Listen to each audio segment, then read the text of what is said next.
I want to begin by thanking you so much for having us. It's a pleasure. It's an honor to come and share what God has been doing in Dakar, what God's been doing in our lives. And we want this message to not just be informative and encouraging of the things going on. We want you to be a little bit challenged as well, because obviously we've been challenged and we've been blessed through those challenges. So we want to kind of pass on the blessing as well as the challenge. So, um, do we have my presentation? My stories go better if you have pictures. Great. So a few years ago, before Amy and I went to the mission field, so people look at us and sometimes they think, oh, we must have been in the mission field a long time. Actually, it's only been a few years. We were pretty late in life coming to the mission field and kind of grateful for the way God has written our story, but it's a little bit different than most people our age.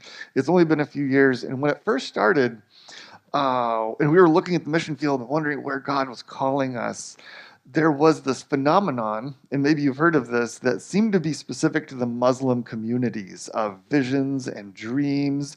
And it was just an interesting thing. And books have been written, and I'll recommend those towards the end of this presentation, of just in some places where there's not even Christian missionaries, there's whole mosques that are having dreams and visions, and these stories are incredible.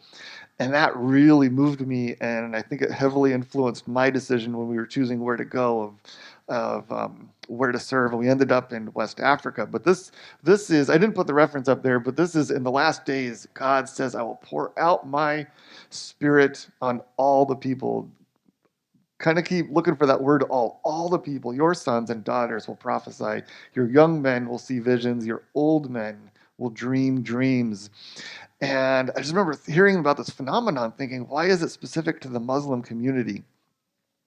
And we could go through some different theories about why that seems to be the case, but I want to suggest to you today that maybe it's specific to them because maybe they are more sensitive to the dreams and the visions, and maybe other cultures, especially ours, is a little bit more prone to, if we have a dream or if we hear something, that we kind of dismiss it. That even as Christians, maybe we're just not as sensitive to the idea that God speaks to us in very real ways sometimes. When I was 13 years old, I had made a conscious decision to leave Christianity. Christianity is probably not true. The Bible's not reliable. It was just this conscious decision. In spite of being part of a Christian family, in spite of going to a Christian school and a Christian church, I just kind of made that decision, but wasn't content just to leave it at that. I had to prove it. This is before the internet, by the way, so I had to go to a library and look up books, and I found a book by Thomas Paine called Age of Reason. And it's, you might remember him from history class. He was friends with Benjamin Franklin, and he had written a book after Common Sense, is like called Age of Reason. This is why I don't believe in what the Jews believe, or the Christians believe, or the Muslims believe. And I was like, this is the book. This is my ticket out of religion. And so I got the book, started going through it page by page, and was pretty disappointed at the result, because I found myself arguing with Thomas Paine. I found myself saying, wait, that argument doesn't make any sense. And of all things, I found myself reading the Bible more, and it didn't work. And it was very, very disappointing, but it wasn't done. That story wasn't done. Very shortly after that, I had a dream. And in the dream, I was living on an island with a large group of people, and we had made this utopian society. And there was this big meeting, and we agreed, look, religion's not good for humanity. Let's just get rid of it. In the dream, I was happy. I was like, this is what I'm looking for, just to live with these people, and we're not going to talk about religion. And later on in the dream, I'm with this group of people, and we're hiking through the mountains. And we're going down this trail, and then it would branch. And some people go to the right, some people go to the left, and I would be part of one of those groups. And it continued to branch, left, right. And eventually I'm alone, and I'm on this trail, and I come around a corner, and out in this clearing is a cross. And that was very striking. I was like, wait, I thought we agreed, right? And I was like, what is this doing here? And I just kind of stared at it, and I was shaken awake. I don't really know how to say that. I was awakened by this external question that came to me. And I know the difference between my voice and someone else speaking. And someone said to me, "What is this?" So, what is this cross? And I woke up, and and to be honest, I didn't make a huge deal out of this. It was special to me. I remember it. It was a long time ago. It's a special memory, but I didn't talk to people about this. I just kind of quietly accepted my failure to leave Christianity, and I went back to reading the Bible, back to praying, and kind of continued to grow. But I think about the stories that you hear about Muslims, like, wait, I have a story too, and I just wonder how many other people here have stories of God speaking and dreams and that. Maybe we just need to be a bit more bold in being honest about these things in our lives. Um, Next slide. So fast forward in time to a few years ago, Amy and I find ourselves in West Africa in the country of Senegal. We say Senegal, and people say, "Where's Senegal?" And it's the farthest most country or land in Senegal. And as you can see, it's up there on the left, and it's a very poor country. I think it's ranked about 37th poorest, which is really a shame because they have quite a few resources, and it doesn't need to be that way, but it's a very poor country. There's a lot of poverty. I'll show you some photos here in a little bit. Um, it, if when we talk about Africa, sometimes people jump to what you see in the news, and it's always negative things that you see in the news. And there are dangerous countries and dangerous areas, but Senegal overall, I think, is a very safe place to live. We're very glad to be there. So next slide.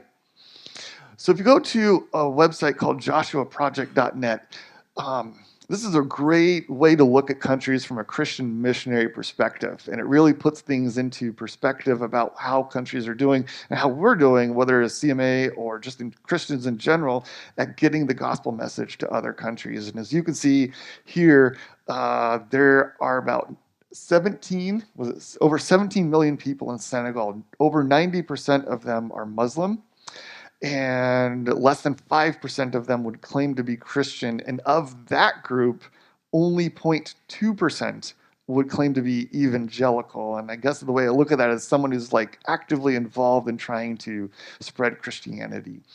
Um, so we're greatly outnumbered in Senegal. It's a huge challenge, and we have people groups. They look at things from a people group perspective. And there's 55 people groups in Senegal, and about half of them there's virtually no Christian representation among that people group. They wouldn't even know if they had a dream about Jesus. They wouldn't even have someone to say, "Tell me about Jesus," outside of what they know from the Quran. And so we have a long ways to go, and it even has like a progress level there. It's just a very tough environment for the gospel to move forward. Um, Next slide. Okay, so getting a little bit more personal, here's some pictures, two that we've taken. The one on the upper right, in spite of what I told you about it being a safe place, there are underlying tensions in Senegal. It's a difficult place to live because of the poverty and the distrust of the government. They don't feel like the government is representing the people. They feel like the government is always in making agreements that help the government become more rich with other countries, and they don't take care of the people. It doesn't matter how true that is, the perception is true, and therefore the reality is there, and that's how they live. You might have noticed Tim Crouch made that comment, the perceived challenges. I don't know if you caught that in the video, but it struck my ear. I was like, yeah, their perception is their reality, and their reality is that their government is not on their side. And so months ago, when there's a presidential scandal, people took to the streets and started burning tires and throwing rocks through windows and doing some dangerous things. And the tension kind of snowballed in a way that we are not used to seeing in Senegal. It only lasted a few days. The president conceded the situation and acquiesced the people, and the opponent and the president said, "No, let's keep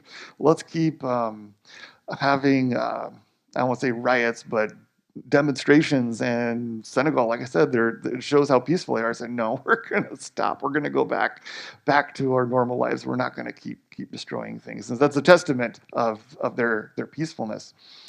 Um, Poverty in the upper left corner there.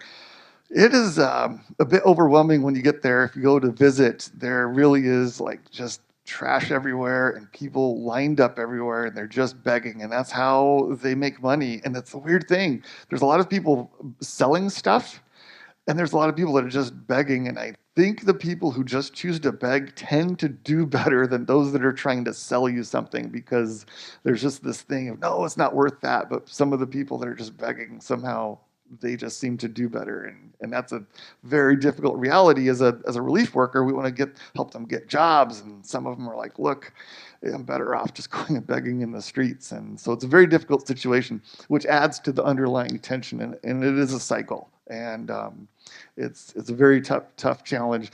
Islam is a very difficult starting point from a Christian missionary perspective. Islam believes that Jesus was just a prophet. He was not the Son of God. They believe that he wasn't crucified. And if he wasn't crucified, he couldn't have been resurrected. So as a starting point of the gospel, we just have a lot of work to do as far as communicating what God's word says. We're going to share how we do that here in a little bit. But it's a huge challenge. Next slide. So I want to share a little bit about how we respond to it, a little bit of strategy, I guess. So I kind of found 3 E's: educate, empower, and enlighten. So education, Amy and I are both teachers. We find different roles in the community there to teach. I'll share a little bit about that with her in a little bit. I do English and computers, and kind of open to teaching anything as long as it also involves the Bible. That's kind of why I'm there. I'm there to share God's word. So I'm happy to help people learn a skill, but I want them to learn this as well, because this is where real freedom comes from. Empower. You really see people struggling there, and certain groups of people. Women really struggle in that environment. I could tell you some stories, really difficult stories. I mean, if you're struggling as a guy, you're probably not as bad off as a female that's struggling. And there's been research that's shown that if you train a young woman, or really any woman, how to do a skill, how to make money, and kind of improve her life, she will take care of the people around her. But if you do the same thing with a man, he will buy nice things for himself. So when you listen to missionaries and you see situations of all girls' schools and all of that, that's probably a missionary somewhere said, look, we're going to focus on what helps the most amount of people. And they're focusing on the people that they know will take care of the people around them. And next slide. Yeah, we're good. So this is some of the work that Amy's been involved with. On the right, I really love that picture. It really shows almost like a little slice of heaven. I'll give you some water. Awesome. Thank you. You can see just the joy and the happiness on the faces of those kids. And as you look at those faces, Amy and I know some of them come from really not just different, but difficult backgrounds, really harsh circumstances, whether it's home life or other schools that they've been to.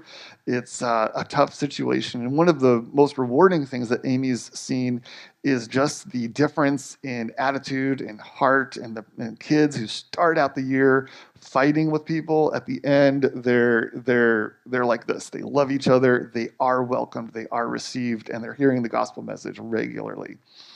It's a very full-time position for Amy,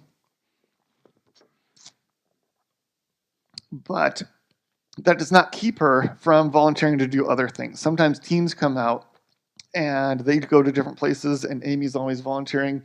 In the upper left there, again, an all-girls school, a place that teaches all kinds of things for women to go to school and to learn a trade, and so that maybe they don't find themselves in a situation where they're giving over to a marriage that they really don't want to be a part of. Because if they can support themselves, their chances are better of just simply taking care of themselves, rather than someone saying, you're going to be forced into this marriage situation. In the bottom left there, that's Badalo. That's actually the same place, the poverty picture you saw before. It's actually the same place. Our team tries to focus there because of all the places that are poor, and there's many, this place seems to be actually the poorest of the poor, the most difficult. Some of these are refugees from other places, and they just come and they live on the beach, and it's a bit of an oxymoron in a sense, because you have this beautiful beach view of the Atlantic, but these are poor people who have nothing, that just put metal things together to make buildings, not really even buildings, just shacks, and 15 people will be living in a space just so small that we would use to store lawnmowers in and stuff like that if it were a place here in the States. So much different, a very difficult place for them to live. So this, in that particular example, she was taking backpacks to little children who were trying to return after COVID to school. So that was that project.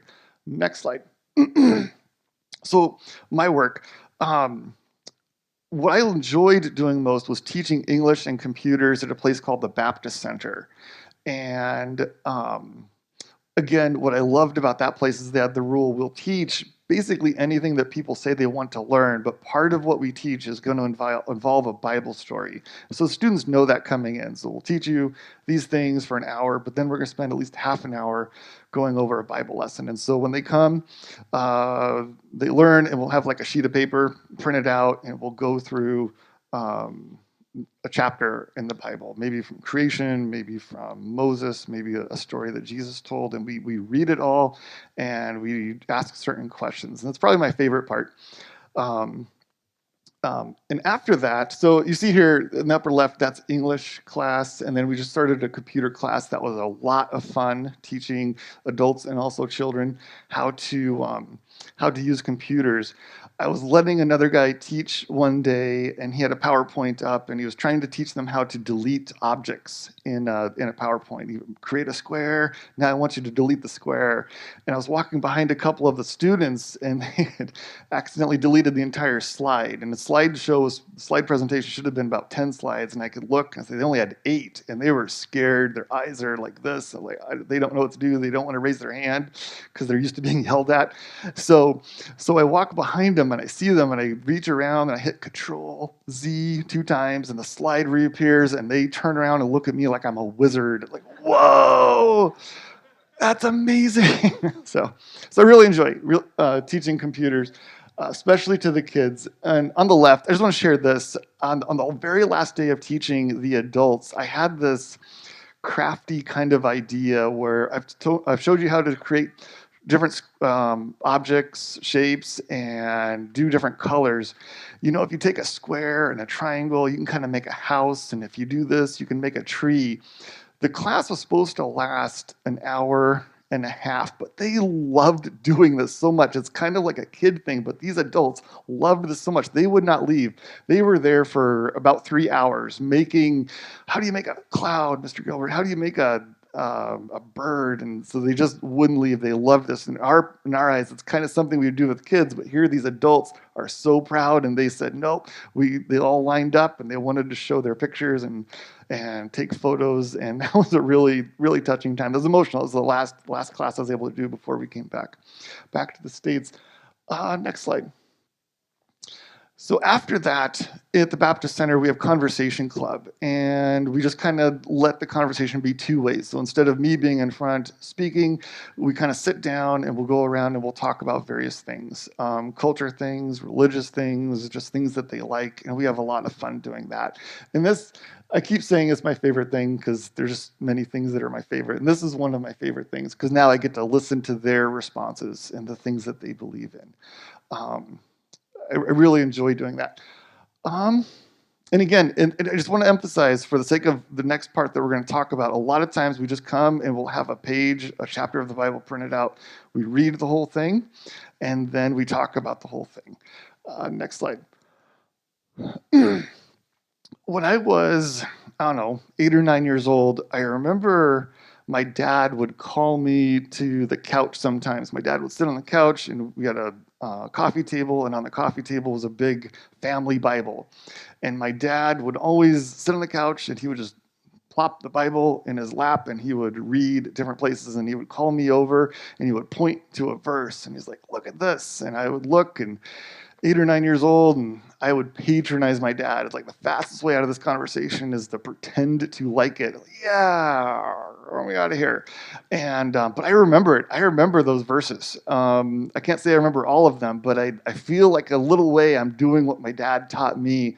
I use social media and Facebook marketing to take screenshots of Bible verses and some cool photos that represent those Bible verses, and I advertise them. So um, this is a pretty exciting thing that I do. It's just barely starting, so I don't often talk about it very much. But for $30 on the left one there, that reached 52,000 people, and about 10% of them clicked on it, engaged with it. And it's hard to know how much they do, but I can tell you that these get anywhere from 20 to sometimes 100 shares. So that's like free, that Muslims to Muslims are sharing the gospel, not necessarily the gospel, but at least Bible texts to each other, which as a teacher really helps, because sometimes you're talking about something and you want them to understand the background of it. And sometimes we can help try to communicate the background through this ministry. I really enjoy it. And I hope God kind of continues to grow that into something a lot more in the future.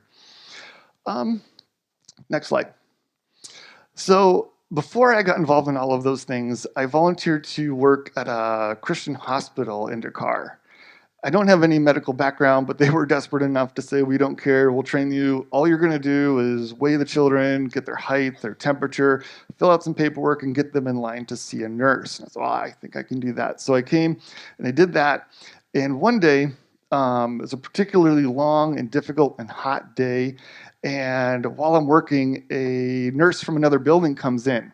It's like, Michael, we have a visitor here. He'd like to see what you do. And that's pretty common. I guess maybe once a month you get visitors in and they want to see what you're doing. And so I said, okay, where is he? And he kind of turns around and he pointed, and the guy was like 20 feet away looking at pictures on the wall. Like, this is a weird introduction.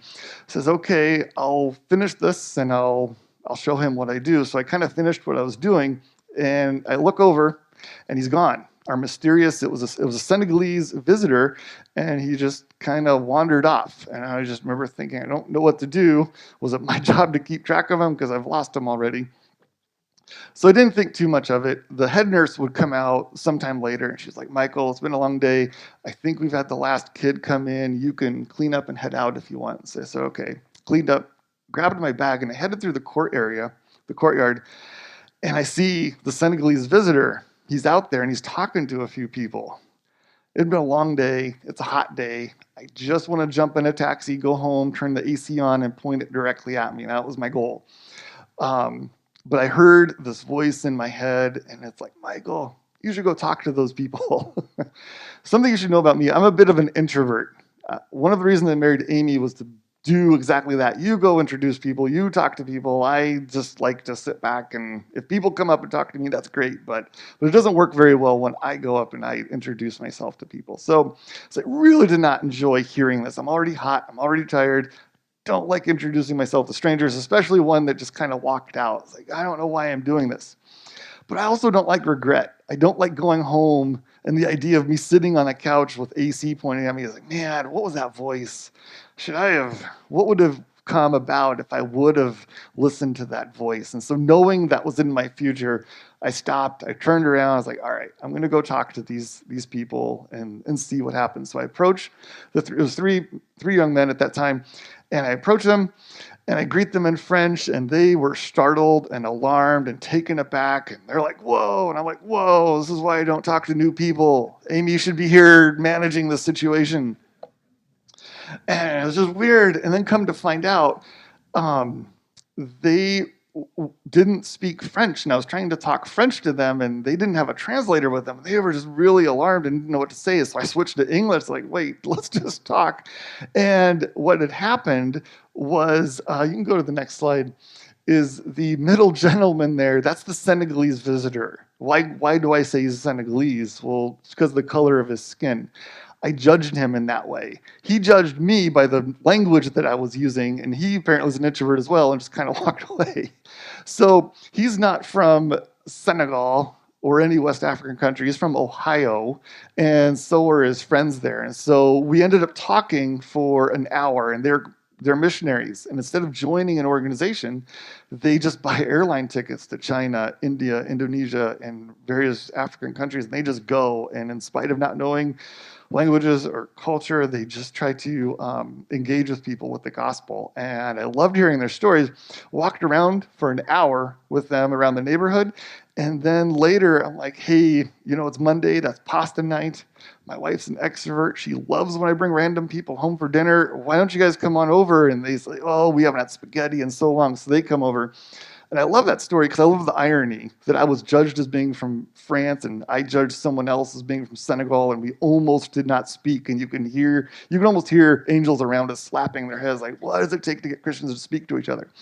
And it is the voice of God. And I'm just so glad I listened to that day. I'm glad because, sometimes as a missionary, I'm human. I did my work. Can't I just go home? I was like, your day is just starting, Michael. Go talk to them. And super grateful for God's Spirit. And we hear that a little bit with the videos today is listen to God's Spirit. Listen to what God is telling us to do, not even if it's what you don't want to do, especially if it's something that you don't want to do. So we had some great conversation about what it's like to present the gospel, because they had many different people groups in many different countries. Some were Muslim, some were not Muslim. And so it was really interesting to get into those conversations. And that's kind of what I want to share with you today is what is it like to confront other cultures with the gospel message? What are the challenges and what does God do as part of this process? And in my mind, what God does is he brings us back to the word in kind of a new way and a new perspective. And it's not just looking at the word differently. Sometimes it's looking at ourselves differently. Next slide. This is a screenshot that I've taken from a Muslim Facebook page, and it's very common to see this. Like I said, Muslims don't believe that Jesus was the Son of God, and they can prove it with the Bible. And so they have verses up here. Matthew 13, Matthew 21, Luke 24. We're going to spend some time. If you have your Bibles, you can probably go ahead and turn to Luke 24. I want to spend some time there. Sometimes people talk about their favorite verse or a life verse, something like this. Luke 24 has become spiritual home to me, and I just want to share a little bit of why that's the case.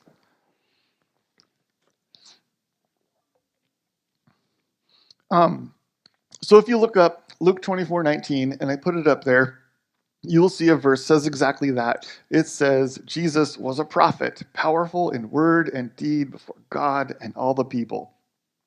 Okay, so that's what that verse says. But obviously, as Christians, we're probably going to read the second verse, the third verse in the context. And that's actually what we do at the Baptist Center, right? We printed out all of Luke 24 and we read all of it. Is this a fair verse to say is representative of what God is saying? So I spent a lot of time just staring at this, reading it again and again, not just this verse, the whole chapter. And I kind of want to invite you to do that.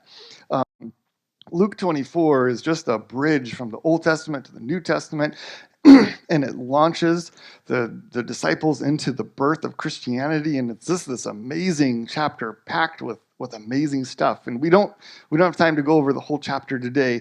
I kind of trust you're familiar with these stories. This is the road to Emmaus. A couple of disciples are walking along and they're disillusioned. They're just like, man, we thought that guy was the Messiah. We thought this was going to happen. And then he got crucified, and they just don't know what to think. And Jesus comes along and kind of disguises himself. What are you guys talking about? And here they respond and they say, don't you know what happened with Jesus of Nazareth? And here in 19, he says, he was a prophet, powerful in word and deed before God and all the people. You can go to the next slide if you want to read up there or try to. Then the chief priests and all our rulers, I'm in verse 20, handed him over to be sentenced to death, and they crucified him. But we had hoped that he was the one who was going to redeem Israel. And what is more, it is the third day since all of this took place. These people are disillusioned. They just don't know what to think. I want to go back just to kind of illustrate something even more. In verse 11, if you just kind of wander back, the women had gone to the tomb and they came back and they gave this message like, well, he wasn't there. There was angels and he's resurrected, and the women are speaking and the disciples aren't understanding. And then in verse 11 it says, but they, the disciples, did not believe the women because their words seemed to them like nonsense. Think about those conversations that we're having in groups with Muslims, and we're saying things that seem like nonsense to them. It just doesn't make sense because they have their background, they have their worldview, and we're saying things and they're like, I don't understand what you're saying. how do we solve this situation? Well, part of how we solve it is give the whole story and talk about the whole story. So here in this text, as I've read it again and again, I've realized it's not just an Islamic verse that we have in, what is that, 19.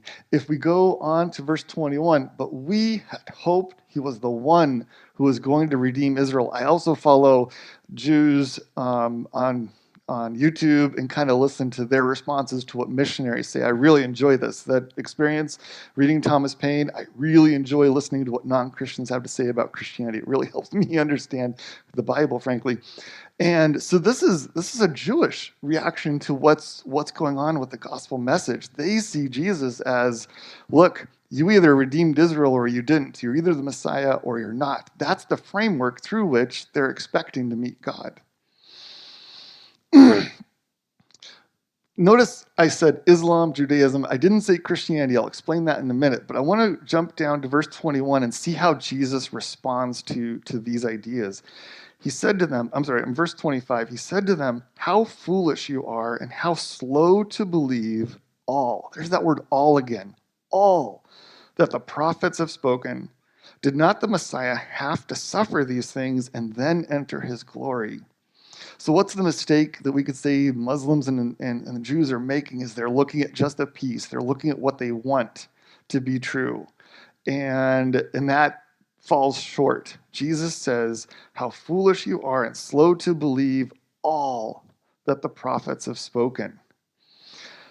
And so we can say that, and this is not a message saying Islam is wrong and the Jews are wrong. It's actually not my point. My point actually is not about Muslims and Jews and Christians. My point is about how we are as human beings, because I think it's possible for us as Christians also to miss things, to miss critical things. Sometimes you can kind of come and listen and get the gist and think that you know things, but I'm telling you, I've read this chapter again and again, and God's shown me some blind spots that I've had, and I'm just kind of blown away by that.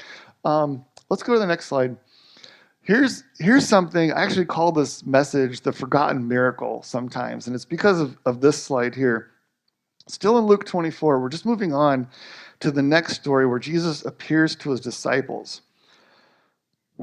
And it's the same conversation, really. I'm going to go to verse 44, and I'm just going to read, and Jesus is talking and says, look, this is what I said.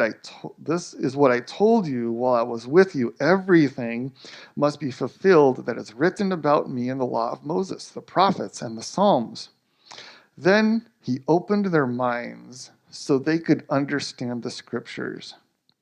I'm just going to keep reading. He told them, this is what is written. The Messiah will suffer and rise from the dead on the third day, and repentance for the forgiveness of sins will be preached in his name to all nations. Kind of keep emphasizing that all. When you see everything and you see all, this is God's work. Beginning at Jerusalem. You are witnesses of these things. I am going to send to you what my Father has promised, but stay in the city until you have been clothed with power from on high. So I have read this so many times, and what I really enjoy about sitting down with Muslims who are trying to learn English, you've got that page in front of you, and you go so slowly. And you have to go slowly because they're learning English. But I love that, because even as a Christian, I'm drinking it up too. I'm just like, man, I just want to read this slowly and just take it in. And the verse that just blew me away, I don't know, the 100th time maybe that I read Luke 24 is 45. Then he opened their minds so they could understand the scriptures. If you pray for missionaries, boy, I just hope that you just pray this for not just the missionaries, but really for the work you're doing here. Pray that God does this miracle. I don't know quite why we don't recognize this as a miracle. If you Google all complete list of Jesus miracles like I have, this doesn't show up on that list. And I don't know why. I think we just gloss over it. I think there's a bit of a blind spot that we're experiencing as Christians, that we don't understand how we have gotten here. And if we don't understand that, how are we going to help other people get to that place of understanding the scriptures? You might recall in Matthew 16, we can turn to it really quick. Matthew 16. Jesus says something similar. So this isn't the only place we see this happening. Um, Peter and his disciples are there, and I'm going to be in verse 17, but Jesus asks his disciples, "Who do people think that I am?" And they give their answers, and they say, "Well, some say that you're John the Baptist, others think you're Elijah, still others Jeremiah or one of the prophets." And Jesus says to Peter in 15, "What about you? Who do you say that I am?" And Simon Peter says, "You are the Messiah, the Son of the living God." Look at what Jesus says in response to that. 17, "Blessed are you, Simon, son of Jonah, for this was not revealed to you by flesh and blood or catechism class or something. This was revealed to you by my Father in heaven." And so there's this theme throughout the Gospels that I think maybe we're missing as Christians, that God is a part of our understanding. And if we engage and we appreciate this miracle that has happened in our lives, we at least know what miracle to pray to happen in the lives of others, whether it's here in our community or it's far away places where there's just one missionary for every 10,000 people. We absolutely need God's Spirit at work in this.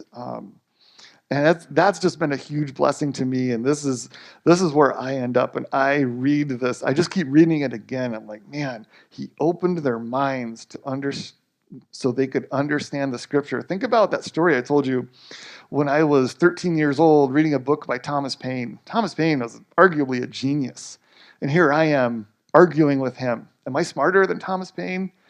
Or was God doing a miracle? How foolish. So many of those years, I probably would have been prideful. I was like, oh, Thomas Paine didn't understand. I understand. I have no reason to be prideful about anything. God was doing a miracle. God was opening my heart and my mind to understand Scripture in spite of my pride about it. That is ridiculous. So I'm grateful God let me get to a point I was like, oh, that was you too. um, it's God. It's God at the beginning, it's God in the middle, and it's God in the end. And that's who we pray to. And you kind of get to the point where you ask God why he invited us to be part of this. And maybe the answer is to watch, right? To see it. And he just kind of says, no, we're going to do this together. Um, it's this amazing thing to me, and I'm glad to share it with you guys. Next slide.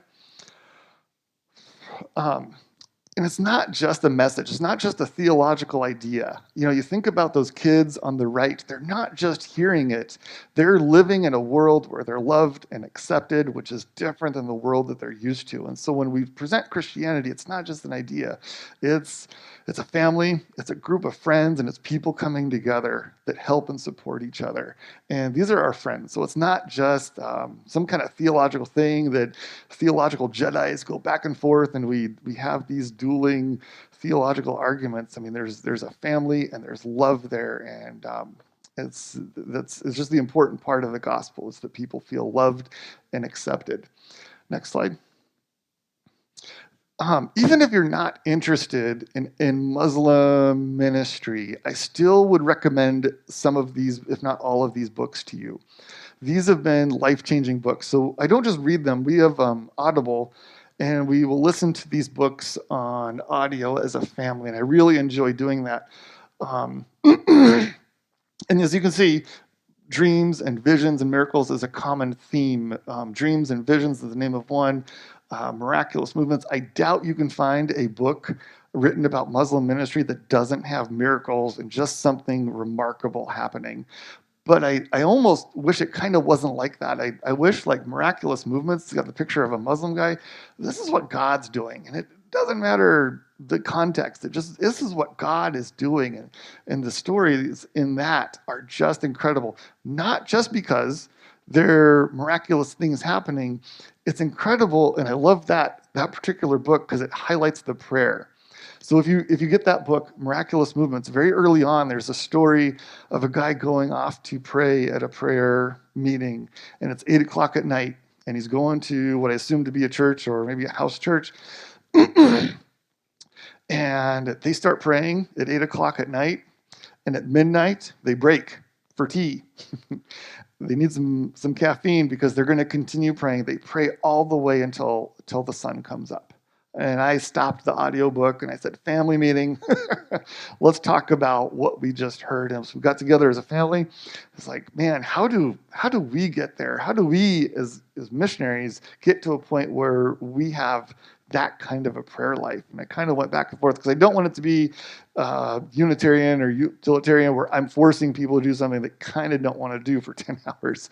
I just want to talk as a family. It's like, how long could we pray? And Andrew had the cool comment in the conversations. Like I asked him, like, would you go if you knew you were going to start at 8 and go all the way to the morning? And Andrew said the cool thing. He's like, well, Dad, I want to want that. That's like, that's a good starting point. Let's just be honest about, I at least want to get to that point. And it's like, all right, so we talked a little bit more, and Amy's like, look, if we're going to do this, it's got to be daily. And so we just committed. It's like, we're going to pray as a family daily, and we're going to bring these things together, and we're not going to just be casual about some of the hard things that we see in life. We're going to pray about this every day. And that's been a life-changing thing to me. And I don't share this at all to brag. I share this because I want this to be true of you guys as well. So how much ever you pray, man, there's more. And when you hear about those miraculous movements, there's someone somewhere praying endlessly and saying, I don't care about sleep. I'm going to pray until the sun comes up. So those are some really amazing stories. Lastly, there's a prayer card for us. And people ask us, how can you pray? And now I can kind of explain to you, it's like, man, pray that God opens up people's hearts and minds to understand Scripture. Let it be true of us as a church as we continue to grow and continue to understand. And let the communities around us join in that. Let God make connections that we all come together, read all of the Scriptures, all for Jesus, all for the world. And that really, it's God's work. And our real power in this, if anything, is just simply to pray and ask for God's help in this.